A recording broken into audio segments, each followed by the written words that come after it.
bismillahir rahmanir rahim alhamdulillahi rabbil alamin wassalatu wassalamu ala ashrafil mursalin sayyidil awwalin wal akhirin sayyidina wa habibina wa shafi'ina wa nabiyyina wa mawlana muhammadin wa ala alihi wa sahbihi ajma'in wa radiyallahu tabaraka wa ta'ala an qutbil arifin wa imam as-siddiqin abil abbas ahmad ibn muhammad at-tijani wa khulafaihi al-muhtadin wa ahli tariqati al-faizin ar-rabihin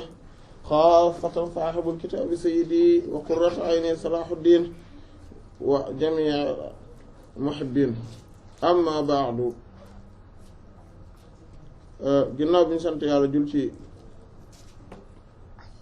sangu-sangu yi Seydina Muhammad alayhi salaatu wassalaam ñu ngi leen di nuyu di leen siyaara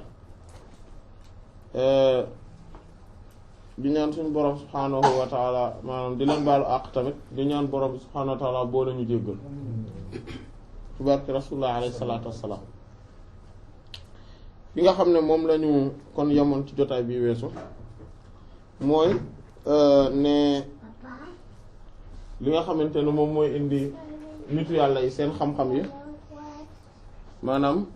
ñoom li ñuy toppatoo mooy dañuy fexe rek ba seen xol ñu laabal ko parce que en fait nit su defee effort fexe ba xolam mu setal ko mu laabal ko dindi ci lépp loo xamante ne taq-taq la ak tilim rek dañuy daal di gis yu baree bari da koy daal di yomb maanaam ci wàllu borom subhaanahu wa taala da ngay gis maanaam xol bi dafa mel ni benn seetu boo xamante ne buñ ko astiquer daal di koy dégg nga daal di koy mu tudd raxas setal ko dégg nga def ci seen produit yooyu am na produit yu ñuy def ci seetu yi maanaam verre yi ñuy def ci verre yi après nga daal di koy gën a liisal nga xamante ne day mel lax nga xam ne lépp loo xamante ne dafa jàkkaarloo moom rek da ci daal di feeñ sans mu am benn tache bu ci dal loolu nag nit bu defee effort boobu ba def doon xolam dangay gis xolam dafa jàkkaarloo en réalité ak lawhul mahfuz dafa jàkkaarloo ak lawhul mahfuz donc li nga xam ne moom moo am ci aalamul malakut mooy le royaume céleste yëpp lay jàkkaarloo moom ce qui fait que xam-xam bi muy jël dootul jaarati ci 5 sens yi di ñëw ci moom kese boobu xam-xam dina ko am comme tout le monde maanaam xam-xam mi nga xamante ne ci 5 sens yi nga koy lay jaare pour mën a dugg si ci xol bi comme tout le monde daf koy am mais moom daf ciy boole beneen mooy bi nga xamante ne boobu du 5 sens lañ koy amee mais ci maanaam nit ki daf koy am fekk maanaam day bënnee rek ci xol bi directement kon loolu lay wax ne mu ne kon loolu moom moo wutale moo tax mu ne mu joxe woon exemple bon gisoon nañ exemple boobu ci ñaari jota il y a 2 séances maanaam jot entre kii ñan exemple bi entre ñan chinois yi ak byzantins yi voilà waaw Rome mooy byzantin donc chinois yi ak byzantins yi dañ leen a tegaloon benn tenture buñ teg nii seen diggante boo xamante ne kenn ku ci nekk maanaam benn tenture bu mel comme nii ñu def benn rideau seen diggante nga xam ne kenn ku ci nekk dañ ni ko comme ñoom ñaar ñëpp dañ doon njëkkante ku nekk di rawante di puukarewu ci kanamu buur bi ne yow yaa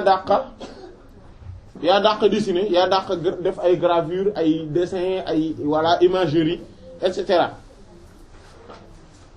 bi nga xamante ne ci lañ wax loolu buur bi mujj ne léegi garaawul léegi voilà voilà kii ku nekk naan maa man voilà léegi voilà na ku ne wan ni nga mane rek waaw loolu moo gën a yomb waaw léegi kenn ku ci nekk ni muy wanee ni mu gën a yombe ni mu gën a mane mooy dafa teg loolu seen diggante bi mu ko tegee seen diggante kenn ku ci nekk daal di ñëw ñii daal di ñëw dessiner chinois maanaam byzantin yi ñoom commencé dessiner di defar affaire yu rafet di rëdd di peinture indaale seen xeetu coloration yi benn bu ci nekk ñu taf ko da nga connecté wu da nga partage sa connexion parce que dama gis sama connexion bi yow la d'accord si dégg nga léegi ma gis voilà kon boog léegi kon kii nu mu tudd ñan byzantin dessiné def li ñuy def xarjat demal nga allez-y là-bas derrière voilà tu fais ton tour là derrière pas ici voilà dégg nga kon léegi ñoom bi ñu dessiné affaire yi gars yi ñoom dañ doon préoccupé wu rek di lan di liisal fii di ko mel di ko rafetal di fexe ba mu liis ba muy melax ba nga xam si comme si day mel ni seetu bi gars yi ne pare nañ ñii ni ñoom tamit pare nañ biñ paree bi ñu yëkkati ati nga gis affaire yi reflété wu fii maanaam yi rafet nañ mais dafa boole rafetaayu ñi bii yor plus reflet bi nga xam te ne moom la seen bos bi di reflété ak melax gi muy melax ak scintillé maanaam ni muy scintillé noonu boole ko couleur yu rafet yi am fi nga gis kon gars yi ñoo gën a rafet la maanaam loolu moom mooy exemple boroom xam-xam yi ak sage yi ak savant yi seen différence ak awliya yi ak maanaam les saints les ak voilà ñoom seen xam-xam ñoom dañuy préoccupé wu plutôt maanaam wàllu yi que defar seen xol rafetal ko setal ko loolu la tamit yoon bi tamit loolu la moo tax boo jotaay bi weesu bi ginnaaw bi ñu waxee ci loolu gisoon nañ ne lii takkal xol ak kii moo nekkoon affaire bakkan yi feebaru bakkan yi et cetera yooyu ak ni ñu koy dindee nan ngay def et cetera ci loolu jotaay bi weesu daanaka ci loolu dañu taxawoon ci buntu boobu mais que en fait nit ki kon il faut mu lan muy fexe di laabal xolam voilà en gros loolu moom mooy wax ji kon mu ne kon fa kazalika naka noonu kon inayatul awliya yitte wàllu yi bi tathiril qalbi mi ngi nekk ci laabal xol wa jalaihi ak maanaam feeñal maanaam sellal ko laab maanaam setal ko loolu benn la rek wa tazkiyatihi ak voilà tazkiya mooy voilà moom tamit benn la mooy fexe ba laabal gën koo setal wa safaihi gis nga moom tamit benn la maanaam fexe maanaam yëpp ay expression la yoo xam te ne dañoo bokk sens mais benn bu ci nekk day tegtale maanaam laabal setal gën a rafetal gën koo melaxal et cetera voilà xattaa mbéte yetta la muy melax fii ci moom alxaqu bur yàlla bi dëgg bi nihaayatal ishraq ci jeexitalu maanaam fenk gi muy fenk voilà wala boog jolli gi muy jolli kama kenn ni nga xam ne faala noonu la defee ahlu siin waa siin waaye naa yetu yitteeg alxukama maanaam boroom xereñ yi wala ulama ak boroom xam-xam yi maanaam mooy sage yi ak savant yi ñoom ni ñuy def ñoom liktisaab bi ñoom dañu nekk ngir di fàggu wa naqsh ak di rëdd al ulum xam-xam yi wa tahsila ak amee naqshaha ak rëddam fil qalbi ci xol bi kama kem ni nga xam ne faala noonu def ahlu Rum waa Rum mooy byzantin donc boo xoolee boroom xam-xam yi ñoom mooy les savants et les sages ñoom ni ñuy fexee tout le temps dans leur processus d'obtention wala d'acquisition des connaissances ñoom ni ñuy def mooy lan mooy dañuy fexe ba fii maanaam ba seen xol di acquérir à travers les 5 sens ñuy acquérir xam-xam yi ba pare di ko ci graver pour mu bañ a maanaam graver ko ci xol bi pour mu bañ a rëcc moo tax ngay gis tout le temps noonu la ñu mën a xamee ñoom bu ñu gisee dara pour ñu mën ko jàpp il faut que ñu xool ko bu baax a baax après ñu bañ ko fàtte wala bu ñuy déggee dara ñu fexe bu dee dañ def leen rëcc ñu arriéraat wax ji dégluwaat ko wala ñu laajaat waxaatal ma dégg nga daal di waxaat ñu fexe ba jàpp affaire boobu et cetera lu ñu laal bu ñu bañee fàtte kii bi dañ koy laalaat ba et cetera bu fekkente ne lu ñu mos la nuy guu la pour ñu xam guu bi il faut que ñu lan ko dañ koy mos buñ bañee fàtte guu bi ñu ne xaaral ma mosaat ba pare mooy gustation du loolu lañ joxe voilà gustation boobu dégustation waaw kay voilà voilà dégustation boobu voilà bu ko defee dinañ ko xam et cetera ni ki noonu odeur yi maanaam mooy voilà mooy dañ koy xeeñtu dañuy xeeñtu dara comme bu ñu demee di seet ay parfum par exemple dañuy seet parfum bi ak lu ko wutaleeg bii nga gis waaye ma xeeñtuwaat bi ba xam ñu daal di xoolaat voilà noonu la ñuy def maanaam pour bañ ko fàtte pour xam-xam bi des ci ñoom alors que nitu yàlla yi ñoom soxlawuñ loolu voilà ñoom soxlawuñ loolu te lu ñu xam rek dañ koy garder parce que buñ ko bëggee fàttaliku il suffit que ñu xool xool ci asamaan si rek maanaam gisaat ko maanaam lépp nekkaat ci ñoom tout simplement voilà moo tax mu ne fa kay fa maa ak nu mu mën a wër a fa kay fa maa ak lu mën a xew kaana ba mu nekk al amru mbir mi maanaam mooy lu mbir mi mën ci wëree fa qalbul mu'min xolub aji gëm di moom laa yamutu du dee maanaam jullit bu gëm yàlla xolam moom du dee wa ilmuhu xam-xamam indal mawti faf dee laa yum xaadu faru maanaam xam-xam bi mu yor bu deewee xam-xam bi tam du jeex du deñ wa safaahu ak sellteem laa yatakaddaru du nëx sellte gi mu sellte du am ay trouble ay nëx-nëx moom jullit xolam noonu la ko yàlla binde loolu nag léegi nag fa ida arat léegi nag mu mel ni dafa am benn question buy ñëw waaw yéen yow li nga wax nii am na solo parce que man bu ma sañoon noonu lay mel voilà xel moomu ñëwul ci wax jooju ñëwul ci xelu kenn ci ñun ah kenn ku ci nekk xel mi loolu lay wax mais man su ma bëggee mel noonu ana nan lay def ah léegi nag mu ne fa ida arata kon soo nammee antu abdira ci ngay firi min alamil mulki di jugee maanaam wala boog tabara nga jéggi min alamil mulki jugee ci àdduna bi nga xam ne mooy àdduna suuf si maanaam suuf si ba si asamaan si bu nguurug yàlla gi ilaa alamil malakuuti jëm ci nguurug yàlla gu kawee ga bu màgg ga mooy malakut mooy digg mooy asamaan yi waaw le royaume céleste wa min alamil shahada ngay mën a jóge ci àdduna bi nga xamante ne moom mooy li ñuy làmb di ko jàkkaar lool di ko daj mooy le monde visible ilaa alamil xaybi jëm ci àdduna bi nga xam ne monde invisible la c'est un monde tangible imperceptible nga ne lu may def mu ne fa alayka maa ngi lay dénk bil xalwati ci xalwa lu ñu tuddee xalwa mooy lan la retraite spirituelle bu ngay wéet toog yow kese ngay jaamu yàlla mais nag nga ne nan laa koy defee mu ne la ala yadi da nga koy def ci kaw loxoy ci ay loxoy cheikhin sëriñ boo xam ne aarifin nandite la maanaam il faut que sëriñ bi nekk ku nekk moom tamit nandite maanaam mu nekk koo xam ne ku xam mbir yi la voilà ku xam yàlla un connaissant accompli voilà mooy un maître chevronné un professeur chevronné un maître connecté voilà koo xamante ne xam na affaire yi lan moo ci xew éducateur spirituel wa fil xalwati ci xalwa bi nag tu salli da ngay julli alfaraida faratay war rawaati ba ak rawaati bi maanaam kon naafile yi nga xamante ne ay rawaati bi lañ yëpp da nga leen di julli maanaam boo jullee say tisbaar balaa tisbaar da ngay julli ñaata ñeenti rakka après tisbaar ñeent avant tàkkusaan amul rawaatib mais mën nga ko def nga julli naafila ñeenti rakka mën na ne mais amu ko après timis nga julli ñaar wala juróom benn rakka avant gee nga julli ñeent après gee nga julli ñeent fajar ñaar rakkaay fajar yi ak safa witar maanaam yooyu ngay saxoo ci biir xalwa bi mais il faut maanaam doo jóg rek ne affaire bi am na solo xaaral bu subaa ma commencer programme xalwa attention dinañ ñëw ci loolu insha allah ci danger bi nekk ci xeetu doxalin boobu noonu sans sëriñ bi nga xam ne aarif billah la mu jox la ndigal ci nga dugg ci gravité bi ci nekk dinañ ci ñëw léegi insha allah dégg nga waaw nga ni waaw léegi su ma paree loolu nag su fekkente ne julli naa samay farata ak samay naafila yooyu noonu ana naka laay def mu ne summa topp laa tashxal bul soxlaal bul yittewoo nafsaka sa bopp fi tafkiiri ci di xalaat fii ay shay'in ci dara nga ne ñu mën a la bul méditer ci dara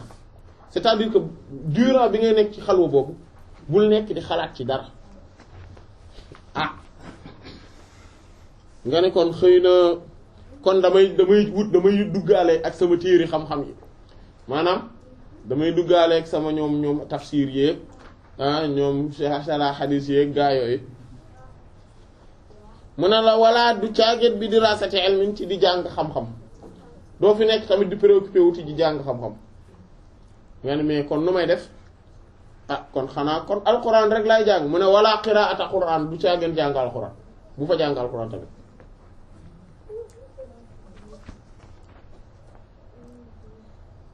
walla xayri yi du caageen leneen kon yow bu fa préoccupé wu ci leneen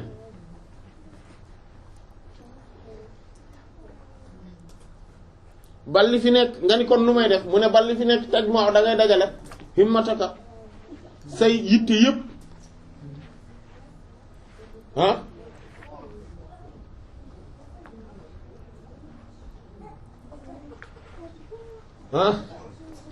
da ngay dajale sa yitte wa tazkuru nga tudd allah bur yàlla bi lisaanika ak sa làmmiñ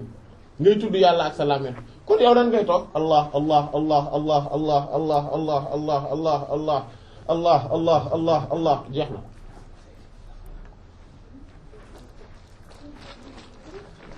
waaw ala dawaami ci sax noonu ngay def ci sax maa ànd ak nag xudurul qalbi teewaayu xol maanaam soo koy def na nga fexe ba am sa xol teew maanaam mooy la présence du cœur concentration boobu mu laaj booy tudd yàlla ngay xalaat yàlla kese tamit allah maanaam baat bi sens bi lan lay tekki lan mooy kan mooy allah ngay xalaat lool allah allah allah allah allah jeex na dégg nga xattaa mbéta tantay nga mujj ilaa xaalatin ci xaal boo xam ne tatruku da ngay bàyyi fii ci xaal boobu taxrikul lisaanu yëngal làmmiñ bi léegi booba boo fa nekkee tamit sa làmmiñ bu ko doo ko yëngal c'est-à-dire que da ngay nekk di wax allah allah rek ba benn moment nga arrêté yëngal sa làmmiñ wataraa da nga gis ne ka annal kalimata fekk gis nga ne ka annal kalimata nekk kàddu gi jaariyatul moom mooy daw ala lisaanika ci sa làmmiñ maanaam léegi du yow yaay wax allah allah allah mais allah ci boppam mooy ñëw tegu ci sa làmmiñ ne la par force la nga may wax maanaam mënatoo noppi voilà mënatoo noppi su ma topp tasbiru nga daal di muñ maanaam nga sax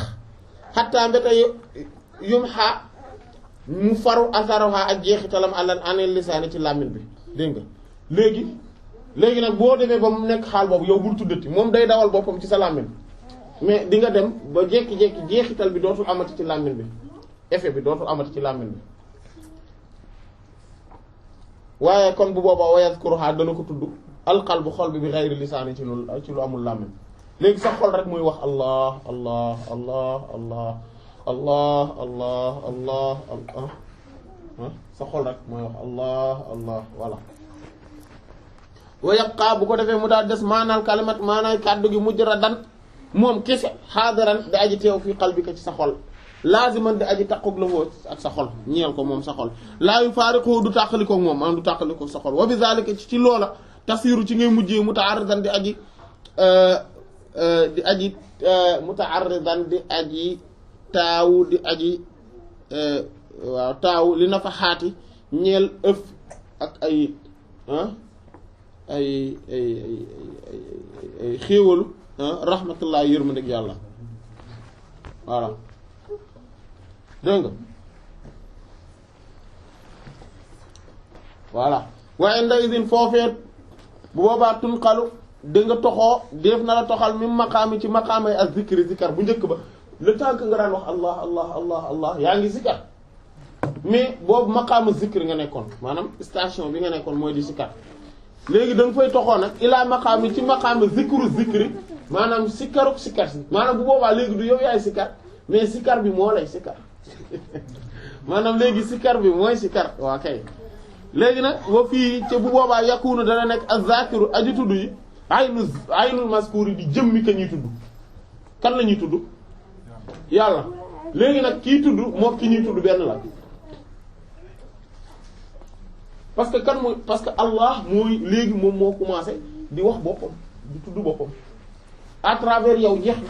yow da ngay toog rek lépp léegi maanaa bi nekk ci sa xol nga gis Allah di manifesté wu Allah di manifesté wu ci sa xol Allah Allah di tudd boppam mais à travers yow dégg nga moo tax mu ne la wa zikru zikar nag bil qalbi ak xol laa xurufa déet xaraf la woo di ko ñeel amul xaraf nga demee ñun li ñu xam yépp xaraf lañ xam nga lettre les lettres et les sons wala voix ñun loolu lañ xam ci wax maanaam ci bu ñuy tudd la mention du rappel bi ñu xam ñun il faut que mu am ay lettres mais bu demee ba mel noonu ci xol léegi dootu ko amati nga ni lu waral lool mu ne li annahu ndax voilà ndax moom day waahidun kenn la min saakinil balad nan la lu ko dal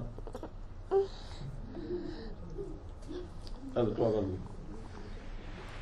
kenn dafa am lu ci dugg waaw mu fël ko voilà jeex na dégg nga ndax lan ndax moom waahidun kenn la min saakinil baladi ci ñi dëkkee ci dëkk bi voilà maanaam mooy lan passage bi may def traduction téere bi traduction française téere bi ma yegsee ci partie bi comprendre ma ko ma ne mais attends parce que maanaam la mention wala l'évocation du cœur ne contient aucune lettre car il est seul parmi les habitants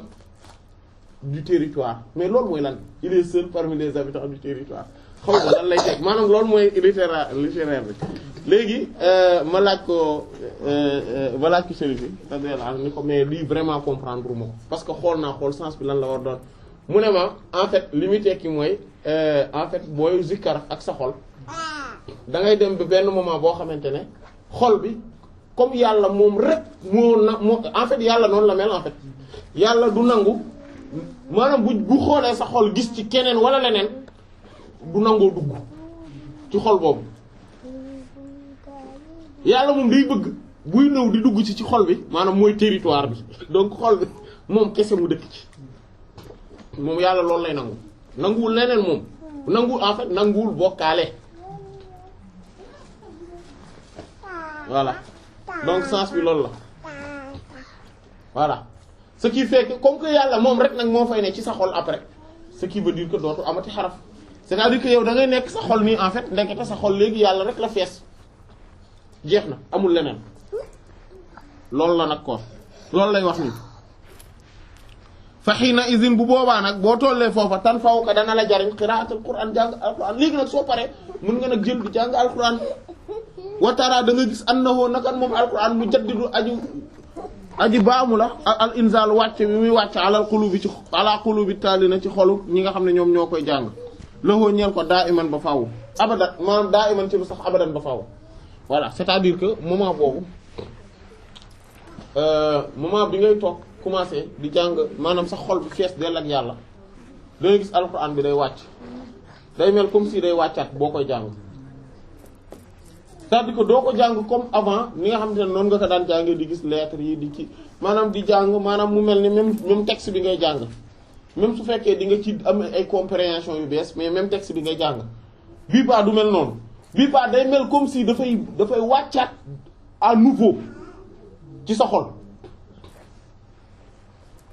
voilà te bu boobaa day sax c'est-à-dire que c'est en permanence et à perpétuité aussi c'est-à-dire que donc non seulement dafa permanent ba pare c'est perpétuel aussi voilà noonu lay mel ah non la xurufa lahu ne contient pas de lettres. Ah d'accord ah voilà c'est-à-dire que bu fekkente ne dama yor xol bi maanaam sa xol bu ci yàlla rek nekkee sa xol bu ci yàlla rek nekkee leneen lu dul yàlla du ca ne te comme lettres yi lettres xuruf yi ci leneen lu dul yàlla lañ bokk kon moom dootul nekk du nekk sa xol aussi non plus voilà loolu la quoi loolu lay tekki voilà yàlla nañu yàlla may loolu ba xam ne suñu xol yàlla rek moo ci ne voilà en fait loolu ni muy demee xam nga ñu bari li ñuy ragal ci loolu en fait parce que loolu bu ñu ko waxee maanaam dem ba nga xam ne sa xol leneen lu dul yàlla du ci ne ñu baree bari dañuy foog ne mais kon yow sa addu maanaam doo ko amati àdduna en fait nan ngay mën a amee àdduna fekk sa xol yow yàlla kese moo ci nekk dara mais strictement mais rien nekku ci leneen nii kenn nii lenn nekkatul ci sa xol ana naka laay mën a dundee ci àdduna boo xamante ne vraiment sama xol aju maanaam dara nekku ci kenn nekku ci lenn nekku ci loolu nu mën a newee parce que question boobu mooy posé wu mais en fait nit ku nekk ci xaal boobu nii la mbir mi di demee mooy xolam maanaam avant muy nekk ci xaal boobu xolam day dispersé wu c'est-à-dire bëgg yi muy bëgg yëpp dañuy dispersé wu day bëgg oto par exemple parce que dafa bëgg di voyager di dem ak yooyu ak tamit ni mu rafet ak yooyu day bëgg soxnaam par exemple ngir benn réalité bu spécifique day bëgg ay doomam ngir tamit beneen réalité bu spécifique day bëgg ay xaritam ngir leneen day bëgg kër gu rafet ngir dara day bëgg alal am xaalis pour ay faj ay soxlaam day bëgg et cetera donc ce qui veut dire que bëgg mi am nañu mais dañu dispersé donc noonu la mel alors que état bii nii boo ci xësee ba nekk c'est-à-dire que yàlla rek nekk ci sa xol c'est-à-dire que sa désir yi ak sa vœu yi sa aspiration yi sa amour yi yëpp dañuy concentré wu ci benn affaire kese c'est-à-dire que mooy yàlla ci la ñuy concentré wu ce qui veut dire que di nga bëgg kër gi mais yàlla bi manifesté wu ci kër gi ngay bëgg du la ko xaj di nga bëgg soxna si mais yàlla ngay bëgg à travers moom parce que pure mushahada bi ngay dundee maanaam contemplation bu mat sëkk bi ngay dund à travers soxna si di nga bëgg kër gi di nga bëgg xale bi ngir manifestation divine boobu tamit maanaam et cetera ce qui veut dire que yow tool sa lépp yàlla maanaam yàlla daal nga bëgg yow bi li nga bëgg lépp lenn la mooy yàlla moom rek moo ne sa xol yi ci des yëpp da nga leen a bëgg mais en fait sa bëgg yëpp dafa dispersé wul et que ce qui fait que bëgg googu kooku noonu ni muy bëggee bëgg bu tar lay bëgg parce que moom benn affaire rek la bëgg mooy yàlla ce qui veut dire que lenn lu muy bëgg lu ne nit ñi dañuy foog ne moom loolu da koo bëgg ba tey dafa il est fou quoi maanaam dafa bëgg loolu ba mujj def alors que en réalité non moom yàlla moom la bëgg mais yàlla comme daf koy feeñu à travers lu ne donc ci lu ne la koy gis et que lu ne lay bëgg pour loolu ce qui veut dire que kooku noonu place xolam ay place su haine du ci am ay bañante ay yooyu du am ci place ci xol bi parce que tout simplement yàlla rek moo nekk ci lan ci xolam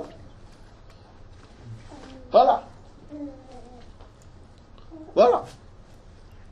donc genre loolu lay doon mais du comme nu ko ñenn ñi foogee nga xamante ne dañ foog ne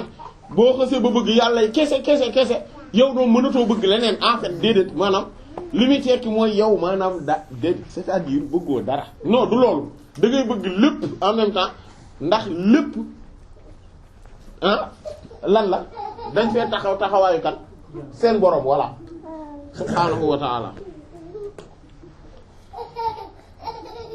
dégg nga mu ne wa lawnul maa'i lawnu inaa'ihi loolu comme wax jooju suuf yi di wax lawnul maa'i mooy melaw ndox mi lawnu inaa'ihi mooy melaw ndabam li ko def la couleur de l'eau est celle du récipient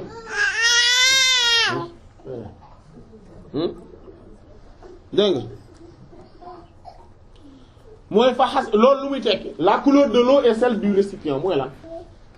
mooy fa xas ba maanaam lu tollook li nga xam ne mooy proportionnellement li nga xamante ne yakunu ci lay nekk alayhi ci moom alqalbu xol bi yakunu ci lay nekkee zuhurul Qur'an feeñu alquran fii ci xol bi selon ni sa xol mel rek noonu la alquran di manifesté woo ci sa xol aussi faqat moo tax dëgg axlaqa tëj na allah bur yàlla taala aji kawe ji baaba tanzil buntu wàcce atu alquran maanaam comme ni mu daan amee la révélation en tant que tel loolu wàcc jeex na yàlla dootul toxati kenn naan ko kaay ma révélé la alquran bi ma révélé woon sayyidina Muhammad sallallahu alayhi wasallam loolu amul acca léegi alquran day wàccaat acca dama koy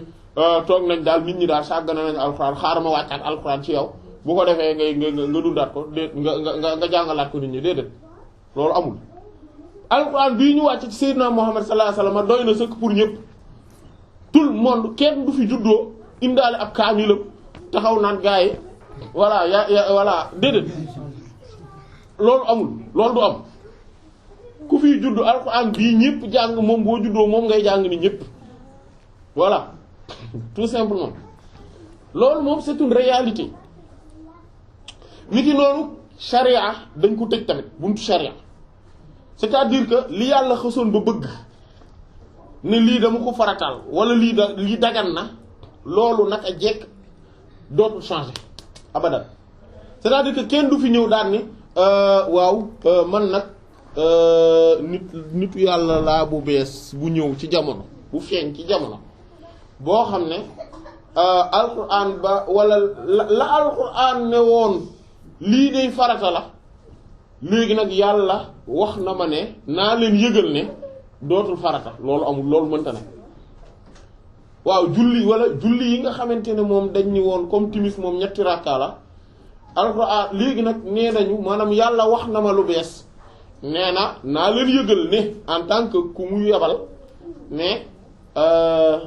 léegi julli yooya comme jamono ji léegi soxla yi daa commencé bari au lieu maanaam julli tàkkusaan gi masalan nga xam ne moom ñeenti rakka la léegi julli googa dañ koy yëkkati bokkutu ci waaw léegi nag nan ko def rek maanaam gannaaw gi ak yu mel noonu loolu maanaam par exemple loolu du am voilà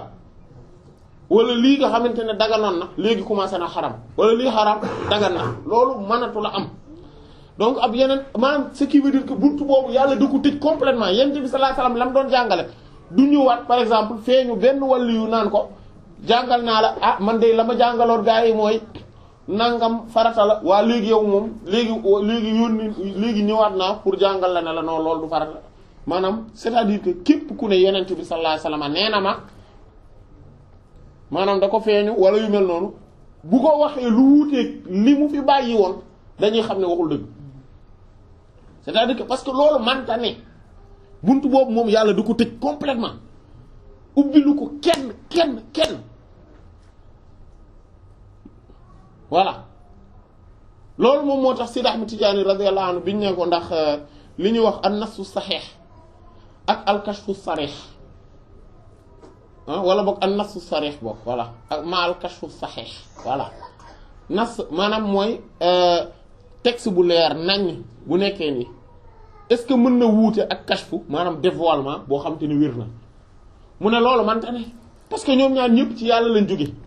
même yàlla boobu noonu mooy digal nit ki nañ julli duñ na julli masalan tey fi mu toll amul kenn ku mën a yam kashfu wala kii nangam pbs naan waaye gars yi ñoo comprendre mais man xaqiqa bi may dund moo tax te ni yàlla léegi wàcc na julli loolu man ne par exemple man léegi moom yàlla teggil na ma julli loolu manu tànnee dafa man maanaam dafa possible est-ce que comprendre la ma la wax maanaam possible voilà loolu mënta ne à moins que mu teggil la ko comme ni mu ko teggilee ñi mu ko teggil jamono yent bi sallallahu alayhi wasallam à moins que ci buntu boobu mais à part loolu du mun ne voilà loolu moom mooy na parce que munul wute yàlla dafa tëj buntu boobu buntu indi fi beneen loi bu bees yàlla da ko tëj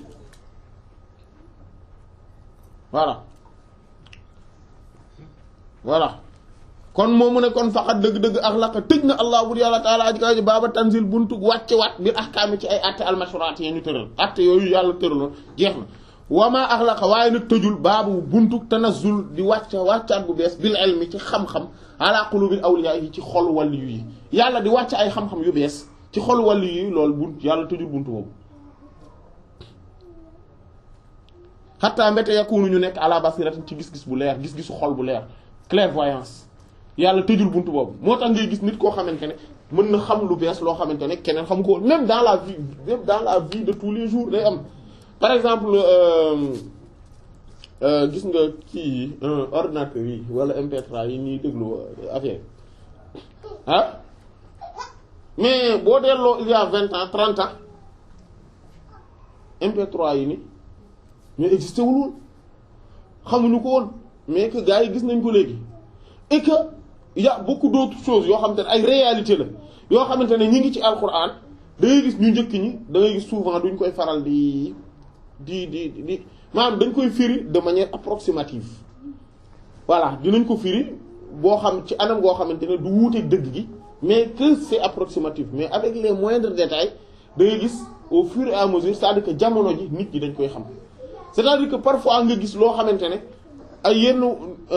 mbir yoo xamante ne alxuraan ça veut pas dire que ni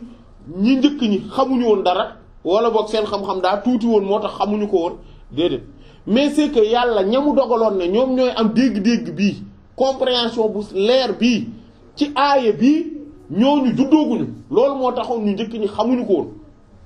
loolu la am na différence entre les deux choses entre comme tey par exemple ñun ce qui est sûr que aaya yi nga xamante ne ñoom ñooy wax ci embryologie par exemple ñun niñ ko comprendre moo gën leer que ni ko ñu njëkk ñi comprendre kooku c'est une certitude c'est une évidence voilà aaya yi nga xamante ne ñoom ñooy wax ci yenn réalité scientifique yi par exemple ah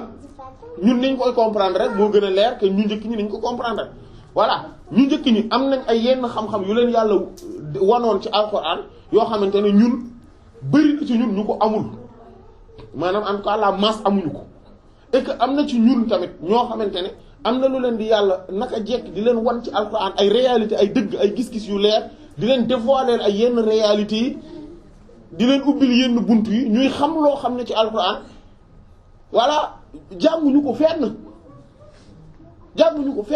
yàlla moo leen ubbil buntu boobu laha ma'anin ka mawjil bahri fii madadin wa fawqa jawharihi fil husni wal qiyam comme ni nga xam ne noonu la Imaam Busayri wax radiyallahu anhu maanaa yi nekk ci alquran comme duusi géej yi lañ mel mooy les douces mooy vague te féete na kaw ci duusu géej gi maanaa yooyu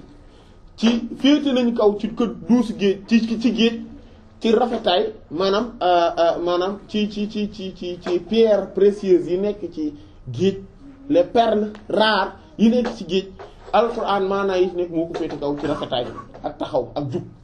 ak mbaax voilà c'est que géej alxuraan du jeex noonu la mel moo tax yàlla di ko wàcc tout le temps di ko renouveler ci xolu ñi nga xam ne ñooy nitu yàlla yi tout le temps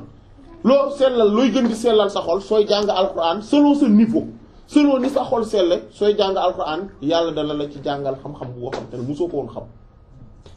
te kenn jàngalu la ko aussi loolu moom c'est une évidence képp kenn mën na remarquer vérité boobu kenn mën na remarquer vérité boobu voilà c'est-à-dire que selon ni nga sa xol mel rek da ngay gis réalité boobu da ngay jàng alxuraan tey nga dégg ci loo xamante ne mais yaa ngi ko doon romb tous les jours mais mosoo ci am compréhension boobu voilà nga ne waaw léegi kon comprendre naa loolu moom léegi xam naa ni may def léegi nag waaw léegi xalwa boobu bu ma ko duggee nag te amul sëriñ bu ma ci dugal nag mu ne la am maan daal isa daxal taxaa boo ko duggee moom xalwa ay maanaam xalwa boobu bi xëy di isni cheikhin ci lu dul ndigalu sëriñ boobu la woo ñeel ko boo xam ne moom ñi am na al isna ndigal fi tarbiyati ci yaraate ci tarbiya parce que sëriñ bi tamit foofu mu am ndigal ci tarbiya waate fa innaka naka yow de laa ta'manu doo wóolu antaku na ci nga bokk min waqalaa ci boroom xel almajaani na way dofe mooy ñi nga xamante ne dañu ànd ak seen xel mais pourtant dof nañ dañoo dof wa haula ñooñu nga ne noonu lu ñu mel mu ne xawmu nit la ñoo xam ne kaanat nekk na aqulum seen xel ya mahjubatun di aji yiiru maanaam ñoom ku leen gis ci biti day foog ne waa ji dafa dof léegi ku leen gis ci biti seen comportement danaan ki léegi waa ji ndeysaan dof na dëgg moom daa jàng alxuraan ba dof wala daa werdu ba dof dafa werdu ba dof loolu ngay dégg dafa tëju woon loolu moo lay gete c'est ça le risque aussi ndax lan mu ne bi ma ak ci li nga xam ne kaanu nekkoon alayhi ci mbir mooma minal amal ci ay jëf wa takaalif ak ay togg yu leen yàlla togg jëf walam ya'lamu te xamuñu bi an na nekk at li wér boor mooy lillaahi ñeel na bur yàlla taala aj kay jëf fajatan ak mbetteel ne yàlla day bettaate li man ñeel képp koo xam ne xalaa dafa wéetu bi ci moom fii sirri yi ci mbóotam maanaam ku toog ci sa secret toog yow kese di sikkat yàlla dalay bett en fait mais moom dafa nekkoon di préoccupé wu ci sikkat bi mu doon sikkat ba fàtte ni yàlla daf ko maanaam gisul ne yàlla dana ko mën a bett ci voilà wa ataahu bu ko defee mu topploo ko fii amri yi ci ay mbiram fa faaja mu bett ko alxaq buur yàlla bi dëgg ala xaflatin ci ak yëgadi fekk mu nekkoon ci yëgadi minu ci moom borom subhanahu wa ta'ala bi zalika ci mbir moom fa zahaba bu ko defee mbir ma daal di yóbbu nag bi aqlihi ci xelam fi zahabi na bokk ci ñi muy yóbbu seen xel xam nga tey fi mu toll xam nga lu ñuy wax jommi est-ce que xam ngeen lu ñuy wax jommi voilà nit bu jommi lan moo koy indi mooy day gis loo xam ne xamu ko te xaaru ko aussi day gis lu mu xamul te xaaru ko loolu mooy indi jommi voilà da koo bett loolu mooy indi jommi muy jekki-jekki rek gis lu kéemaan rek fit wi rocceeko mu daal di jommi rek jeex na mbir mi tamit noonu lay mel koo kuy toog di sikkar noonu xalwa boobu noonu genre yooyu loolu moo lay dal da ngay jekki-jekki rek borom bi subhaanahu wa ta'ala am benn affaire bu mu feeñal voilà am na mës naa ko fee nettali sama benn waaye la woon ndeysaan benn kunte la nag ndeysaan waa ju kéemaane ndeysaan ku baax sax masha Allah biñ nekkee xale ñoo daan ànd ko mais waa ji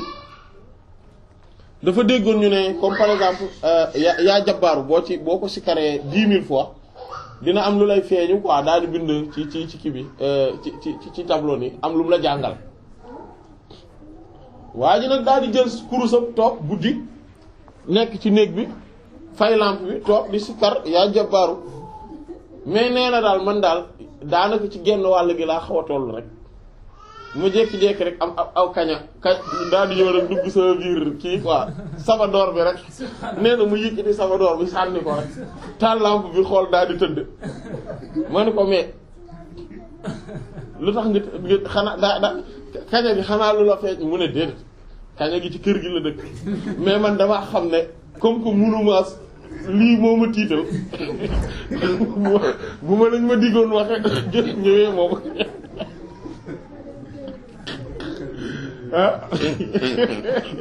waaw dama xam ni daal lii wóorul xaar ma tëdd voilà balaa may voilà parce que moo gën a wóor mais noonu la tamit c'est-à-dire que koo xamante ne parce que en fait tur yi nit ñi yu ñuy sikkat tur yi dañuy am ay rawxaan yu ñuy àndal tur du nekk noonu kese sans mu am rawxaan c'est-à-dire que tur yàlla bu ne dafa am tout un système buy liggéey autour ñenn ñi ay malaaka lañ ñenn ñi ay rawxaan lañ yenn ñi ay xuddaam lañ c'est-à-dire que donc dañuy nekk ci biir tur bi nekk leer yi di ko jëfandikoo ak tamit di dox ci service ñi nga xamante ne ñoom ñooy zikar tur boobu am na ay nit sax ay aarif billah yoo xam te dañuy préoccupé wu ci tur boobu ce qui veut dire que ni boo amul ndigal ci nekk ci tur boobu zikar ko système bi ñooñu duñ la xam c'est comme si tey bu ma ñëwoon dugg assemblée nationale fekk gars yi di débattre ci benn affaire ma ñëw bëgg caa bokk non c'est-à-dire que il faut ma am système bi il faut ma dugg ci il faut que tey ñu ne ma comme par exemple juge bi voilà tribunal par exemple kenn ñëw ne diw de maa ko yónni voilà na déposer dossier sàngam voilà ñu xam ne kii xam nañ ko te ci diw la ñëwee turu diw la ñëwee et cetera diw moom bokk na ci affaire bi day donc dalay protéger am na nag ñoo xamante ne mën nañ jël ay décision foofu au tribunal am na ñoo xam ne greffier rek lañ fa am ñoo xamante ne ay avocat lañ c'est-à-dire que mën nañ défendre ce dossier au tribunal et cetera mais en tout cas il faut nga ànd ak koo xam ne yow rek nga ñëw rek tribunal noonu taxaw pour la plupart du temps da ngay perdre procès bi voilà donc ak surtout nga ñëw fa ba pare bëgg fa imposer ay xeeti doxalin ni man lii laa bëgg nii laa bëgg ñu koy doxale et cetera c'est comme si tey par exemple ndigal loolu li mu amee solo xoolal tey nga ñëw kër jàmbur wala tey nga yor palais Élysée ah du xam ngeen Élysée voilà ma yor caabi Élysée wala numéro téléphone Élysée ma ñëw rek commencé woote allô monsieur le président ah te awma kenn ku ma wax ne maanaam awma kenn ku ma branché ci système bi ba nga xamante ne su ma wootee dinañ ne ah monsieur le président kat ah kii man maa ko joxoon sa numéro nangam nangam wala ma yor caabi Élysée rek ñëw rek commencé ubbi c'est-à-dire que bu ma ñëwee munuma bu ma yoree caabi mu leer ma ni caabi ji bâtiment ba la lay ubbi sax awma droit dem dugg ci kër gi ubbi ce qui fait que ni mën nañ ma booleeg ay xeet yi mbir yoo xam ne daf may day jàkkaarloo man daf may bett maanaam ay ñoo xamante ne buñ ma jàppee dañ may yóbbu tribunal àtte ma comme étant que ni dama doon cambriolé wala dama def wala dama dugg kër jàmbur te sans autorisation et cetera non plus du saa yu ma neexee rek c'est pas parce que dama gis benn kii rek que ni damay sonné fu ma neex rek sonné fa bu ma demee tey kër jàmbur ma sonné dañ may wuyu ne interphone bi ne ma mais alors c'est kii kan la bu ma nee mën a diw mën a Moustapha man c'est qui Moustapha c'est qui Moustapha alors hein et après ñu woo police parce que il est louche ce gars-là il est louche voilà problème yi loolu la tamit donc c'est-à-dire que mbir mi foofu loolu affaire bi loolu la demee maanaam dafa am yoo xamante ne moo tax souvent ñi nga xamante ne dañuy sikkar bon waxuma tur yi nga xamante ne ñoom ñooy ñëpp xam de manière générale même yooyu sax mooy asmaul husna yi 99 yi te même yooyu sax vaut mieux su dee da nga ciy récurrent c'est-à-dire que da nga ciy nekk saa su ne il faut nga am ci tur nga am ci ndigal isnu aarif maanaam naan di ci aarif billah lu tax parce que moom tamit noonu la demee tur yi dañoo am leer ak ay lëndëm c'est-à-dire que nit ki su lay jox tur bi ni mu nekkee nii tur yàlla la mais selon ki koy joxe muy jaar ci moom di la ko jox wala fi nga koy trouver day nekk leer wala lëndëm soo ko trouver ci téere bi kese wala boog nga ñëw rek commencé ko sikar wala keneen ñëw ne ah saa am na dégg naa yàlla tiifu ndeysaan boo ci defee 129 nangam rek nga commencé sikar am na risque bu la ciy fekk parce que tur bi dafa am leer ak lëndëm et que ki la koy transmettre il faut que moom mu mën téye lëndëm gi transmettre la leer gi kese te loolu noonu il faut que nit ki am benn assise spirituelle pour mun ko def pour mun ko foofu la problème bi nekk c'est pas parce que tudd turu yàlla ci boppam baaxul du loolu alors que bu dee ci alquran ni ci turu yàlla yi nekkee nii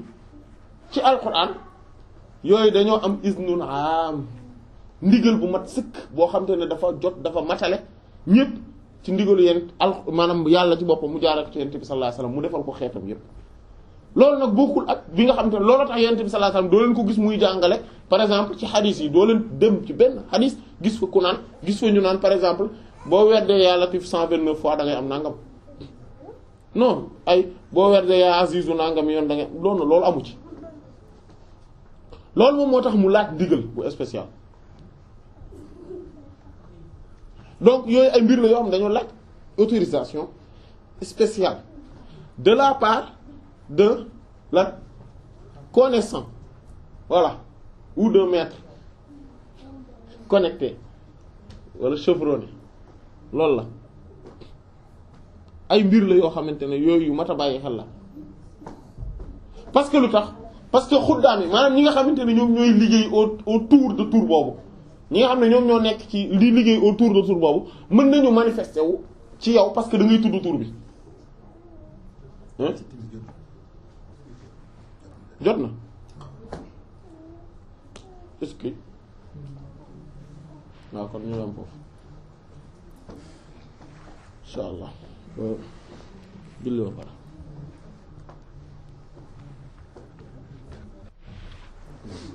bismillah alhamdulillah wassalatu wassalamu ala rasulillahi wa ala alihi wa sahbihi wa man walaahu amma ba'du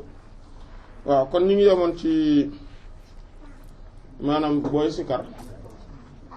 fekk ni nga xamante ne maanaam bu sikar bi boo ci amul yenn isnu yi surtout ci yenn asmaa yi yenn tur yi day waral maanaam bu ñu la bu la rawxaan yi wala xuddaaw yi feeñoo maanaam mën nañ laa feeñoo ci anam goo xamante ne day tar maanaam c'est comme si maanaam gis nga tey soo nekkee di woo maanaam benn service ni sans nga am c'est-à-dire que sans service boobu yow nga am autorisation woo ko maanaam nga am droit woo ko ah à un moment donné mën nañu ñëw mais buñ ñëwee du doon ci anam gi lay neex voilà donc loolu tamit souvent day faral di dal gars yi voilà léegi tamit yenn manifestation yi moom mooy waral affaire yi xaw a metti ci ñoom voilà mbir yi bett leen wala léeg-léeg tamit mu nekk loo xamante ne effectivement amul du sax côté boobu mais le fait que borom bi subhaanahu wa ta'ala bett leen ak benn effet wu tour boobu ñoom duñ ko maanaam wala effet wu zikar bi mu bett leen fekk ñoom ñi ngi préoccupé wu ci leneen dañuy jomm après buñ jommee ñu daal di dof léegi suñ dofee dinañ mën di nekk loolu lay wax nag mu ne wayab xaaday daal wa baqiya mu des yàqulu di lekk wa yashrabu di naan wa yatasarrafu di soppandiku fii umur yi ci mbiram dunyaaw fii umur yi ci mbiri dunyaaw àdduna mi kal xayawaan yi kéem njaay àll yi almaftuur yi nga xam ne dañ leen a tëggee ala zalika ci loola maanaam boo xoolee njaay àll yi maanaam dundit yi mooy animaux yi ñoom noonu lañ mel dañuy mën di lekk di naan di soppandiku ci seen affaire àdduna yi maanaam lii lépp loo xamante ne voilà dafa aju ci les besoins primaires dañ koy def même maarifati mooy loola maanaam même maarifati ci di xàmmee daruraat yi ay lorom wama maanaam yi nga xam ne ñoom ñooy besoins primaires yi les nécessités primaires voilà wama daar yi ak ay lorom maanaam li koy lor xam na ni par exemple bu oto xam nga loolu même muus yi xam nañ ko muus yi xar yeeg ñooñu xam nañ ni oto bu ñëwee la leen di nar a fiir dañuy daw buñ doxee ba nar a tàbbi ci kàmb dañuy taxaw voilà bu ñu gisee gaynde séenee gaynde muy daw di ñëw dañuy xelu voilà et cetera yooyu voilà xam nañ ni bu ñu gisee am ñax par exemple bu dee xar mi la bu gisee am ñax wala yooyu day xam ne fii am ñax a nga fa et cetera comme kii yi bu ñu xamee ni cadavre mi ngi fële mooy tan yi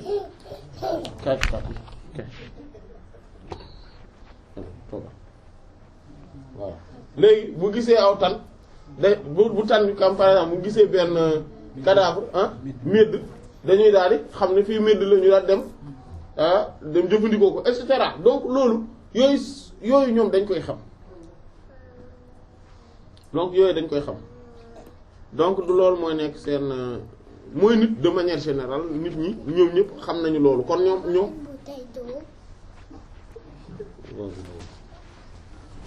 dégg nga mais yooyu yëpp daf koy def min xayri tadbiir yi ci lu amul ak soppandiku dégg nga wala rawiya du caagéen lu koy luy feesal am maanaam am xelam wala voilà c'est-à-dire que donc amul lenn lu mu ci liggéey lu spécifique loo xamante ne administration la yooyu du par contre la dul man lépp loo xam ne dafa aju ci wàllu xel mu xóot xalaat bu sori loolu du ci man dara fa saqata bu ko defee day daal di rot amam wólif leen ak taklifa toog bu jëf gi maanaam léegi responsabilité bi yàlla daan teg nit ñi naan leen da ngeen di war di julli da ngeen war a woor da ngeen war a yooyu day teggeeku ci ñoom nangam dafa xaraam dootoo ko defeti nangam dafa ci loolu day teggeeku ci ñoom dégg nga fa arwaaxuhum moo tax ñooñu seen ay ruux mun a amatun dañ leen di xéewale bi suudi yi ci jàkkaarloog bi ñuy jàkkaarloog borom bi taalaa aji kaw ji fi xadara fii ci xadaraam bi kaay voilà voilà toogal bu fi jógee dégg nga dégg nga voilà dégg nga léegi kon yaquluuna moo tax ñooñu noonu la ñuy mel kon ay nit la ñuy doon yoo xamante ne dañuy nekk ci xadara yàlla bi di jàkkaarloog mbir borom bi subhaanahu wa taala dégg nga di jàkkaarloog mbiri borom bi subhaanahu wa taala di nekk lan di nekk ñoo xamante ne seen ruux yi dañ leen di xéewale ñu nekk ci xadara yàlla bi mais ay dof lañ c'est-à-dire que boroomi xel yu rëy rëy lañ mais en réalité mais ci biti nii ay dof lañ moo tax ñooñu noonu ñuy dégg naan dañ doon werd ba dof dañ doon kii ba dof nii bu fekkente ne dëgg la su dee dëgg la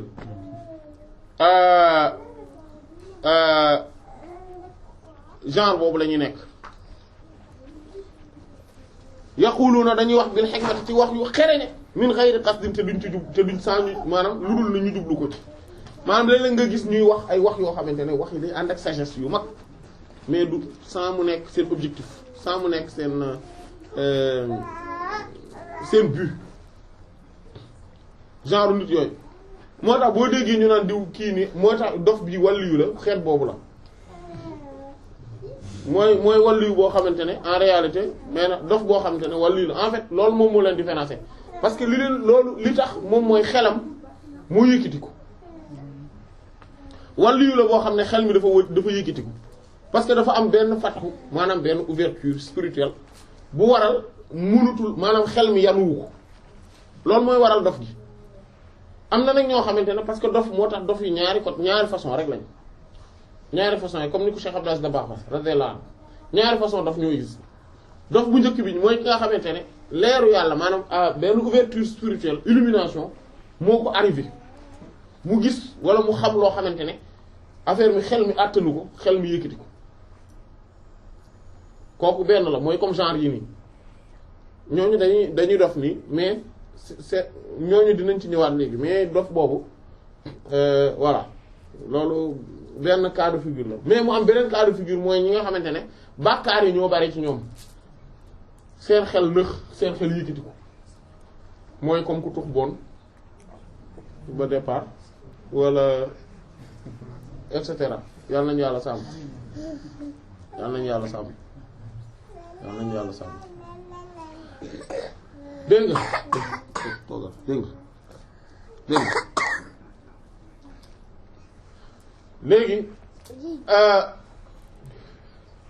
léegi mu am kon ñaari xeetu dof yooyu léegi benn dof bi léegi keneen ki nga xamante ne nag moom dafa maanaam xel mi maanaam dafa am benn ouverture spirituelle faj ko nii xel mi yëkkatiku kooku souvent day am ay xeeti maanaam boo ko gisee même bu fekkente ne yére yi muy sol dafa tilim wala yu mel noonu xotteeku et cetera même bu melee noonu da ngay gis du am mukk xet goo xamante ne xet bu naqare la déedéet beneen mbir bi ci des moom mooy mën na am ay feebar yu demee nekk ay soj nii mais par exemple mais comme dof yëpp seen xel du tey voilà dof moom xel mi du tey moo tax boo gisee dof muy commencé di wàccoog yooyu maanaam mooy xel mi commencé na tey rek mooy mu ngi waaj a wér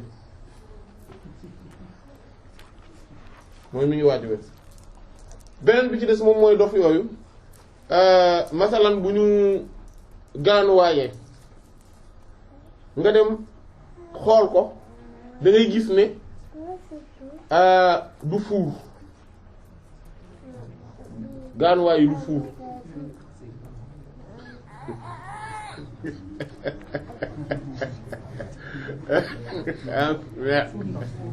waaw mooy tuur ndox voilà bu tuuree ndox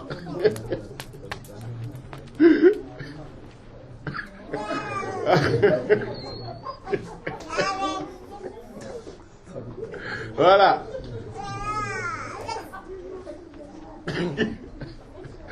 voilà bu tuuree ndox da ngay gis ne du fuur voilà bu fuurul rek c'est parce que wàllu yu la moo tax du dof bu réel du dof comme yeneen dof voilà ñoom genre yooyu noonu la ñu mel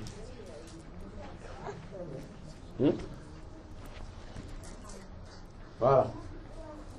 ñoom noonu la ñuy mel moo tax il faut faire maanaam nit ki nag bu bañee yooyu yëpp di ko ci fekk di ko ci dal na tout le temps di tënku ci loo xamante ne dañ ko koo jox ci ndigal bu wér na tënku ci loolu voilà ci loo xamante ne dañ ko koo jox ci ndigal bu wér parce que sinon day risquer indil boppam problème boo xamante ne yàlla rek kay xam fu mu toll nu mu toll loolu mooy li nga xamante ne leer na ne baax na kantaar yi nga xamante ne moom xamoo ak mbaaxam ak ñàkk baaxam ak wéram ak ñàkk wéram loolu moom beneen problème la mën na la indil problème boo xamante ne doo xam foo koy waxe doo ko mën a nettali fenn parce que balaa nga koy nettali fekk na bëy wéy na mbuus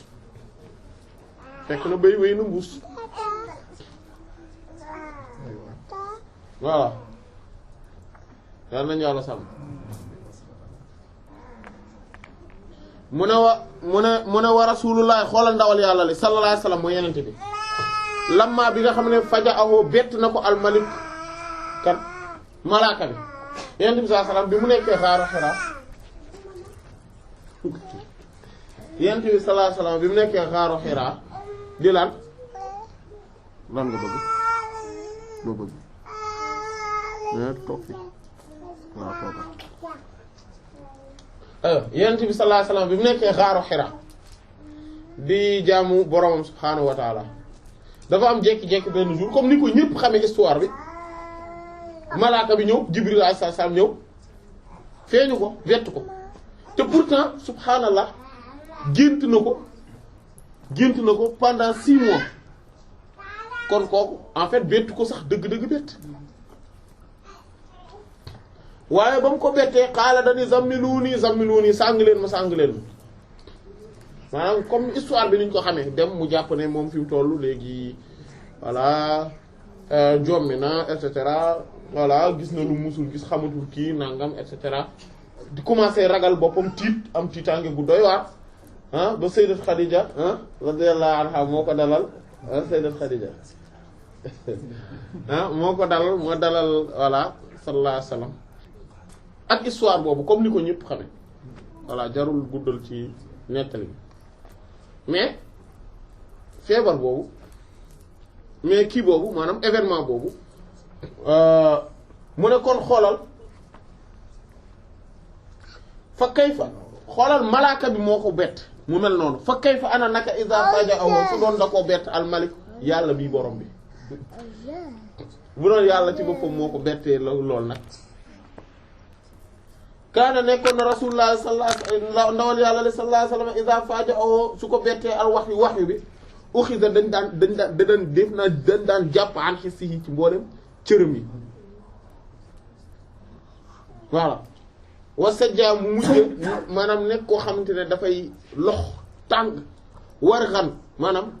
voilà lox boo xam ne du mën a téye boppam fu mu toll di kii min hawli ma yajidu voilà nga gis ko mu commencé ñaq tooy xep min hawli ngir rëngi-rëngi maa la nga xam ne yajidu moom lay def summa topp yarudduhu ñu doo ko delloo mu delloo ko rabbuhu boromam ilaa hissihi ci ay yëg-yëgam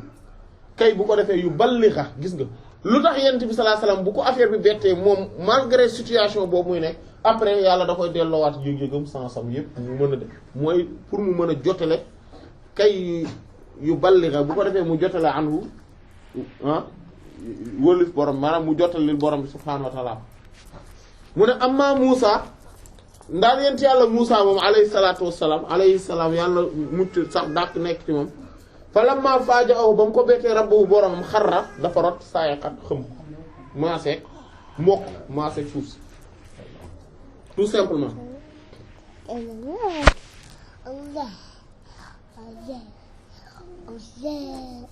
mu ne kon fanzur xoolal al farq diggante bi nekk baynal maqaama yi diggante ñaari maqaama yi voilà yonent bi sallallahu alayhi wasallam moom sàng leen ma la doon wax yent yàlla Muusa alayhi salaam moom dafa voilà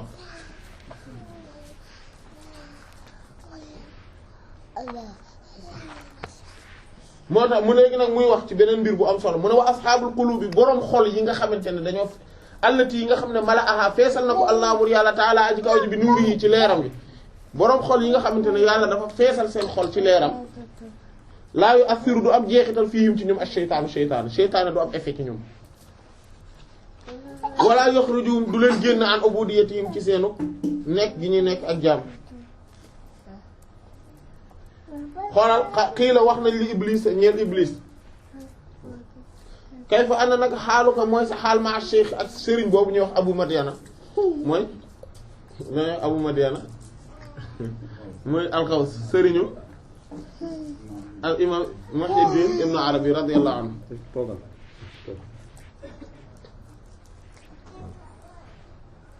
Seydi Muhyiddin ibn Arabi radiyallahu anhu wala bu kéemaane boobu ki nga xam ne moo nekkoon sëriñam mooy Seydi Abu Madiana al-Xaws bi radiyallahu anhu moom dañoo laaj Iblis ne ko waa mais yow ak Cheikh Abu Madiana noo leen def radiyallahu anhu qaala mu ne ka shakhsin man daal kéemu nit laa koo xam ne baala dafa gaanuwaay fil bahri ci géej al-muhiit bi nga xamante ne dafa peeg lépp maanaam géej bu yaat océan bu mag a mag a mag nit ki bu ci gaanuwaaye maanaam bu ci tuuree ndox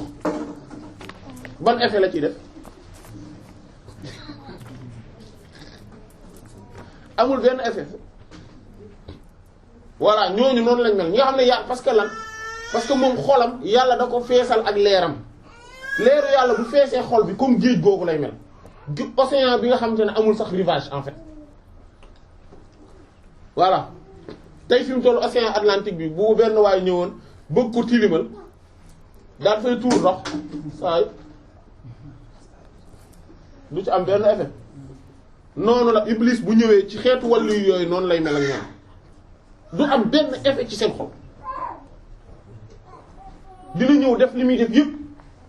mais su paree day gis ne ndekete deful dara moo tax fa seytaane yulqi day sànni fii qulubil awliya ci xol wàllu yi daf ciy sànni lam ciy sànni wala yu assiru waaye du am jeexital fiihim ci ñoom li annahum ndax ñoom mahfuzuna dañ leen a aar dañ leen préserver seytaane dana ñëw def li muy def yëpp voilà mais du am effet ci ñoom moo tax seytaane xoolal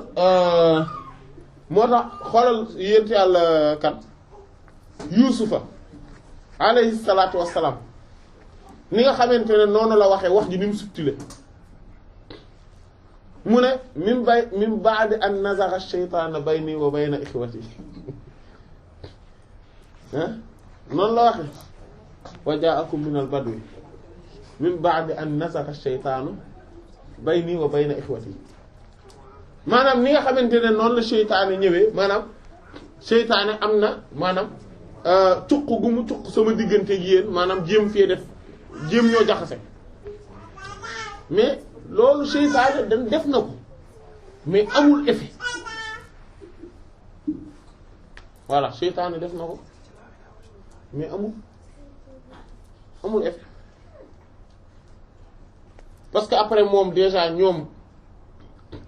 en réalité dimbali nañ ko parce que xam nga surtout doomu maanaam magu yent yàlla Yuusuf alayhi salaatu salaam bi ñu ko jëlee sànni ko ci géej gi ci kii bi ci teen bi xoolal na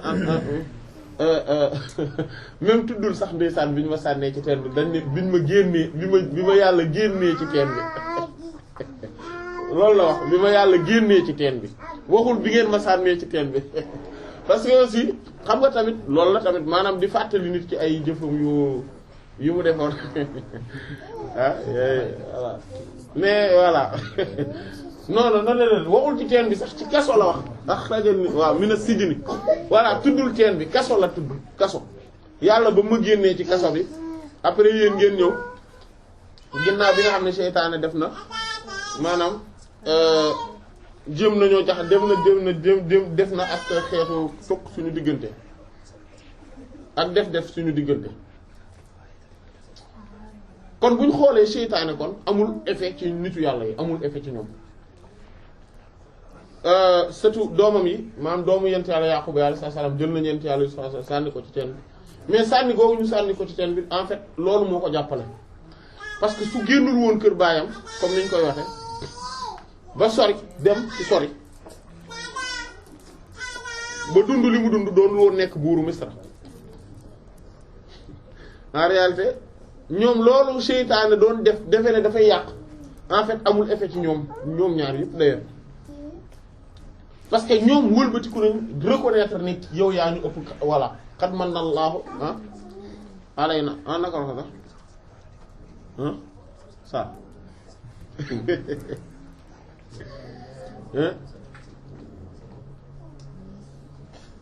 la ko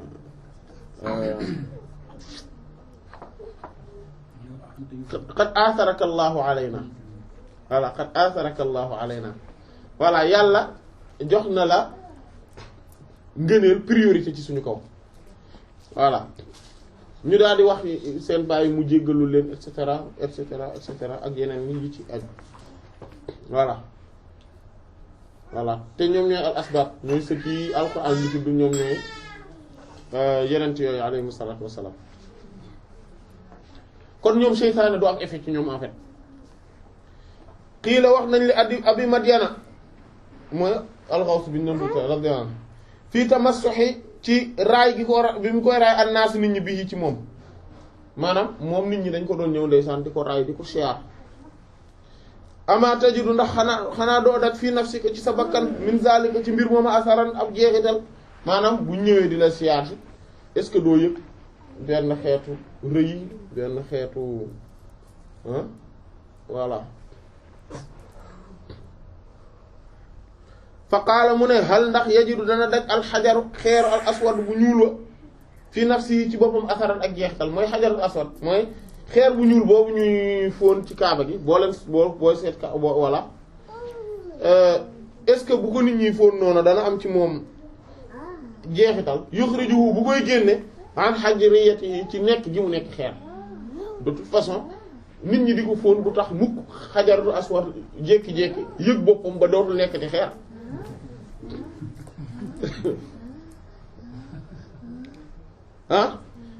iza qabalatu su koy fóon ar rusulu yenent yi wal anbiya voilà ñun solo ñoo wal anbiya ak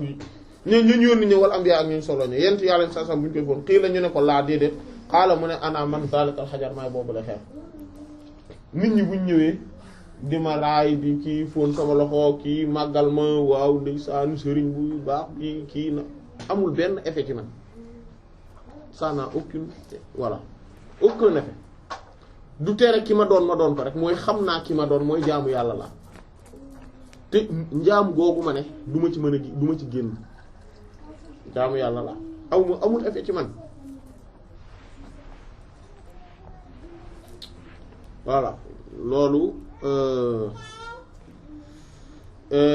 jotaay waaw ñu yam foofu insha allah parce que jotaay bi di ñëw am na ñu dugg ci beneen point bu am solo insha allah ci jotaay bi di ñëw ñu yam foofu wallahu ta'ala a'lam wa sallallahu ala sayyidina muhammad wa ala alihi wa sahbihi ajma'in subhana rabbika rabbil izzati amma yasifun wa salamun ala al mursalin walhamdulillahi rabbil alamin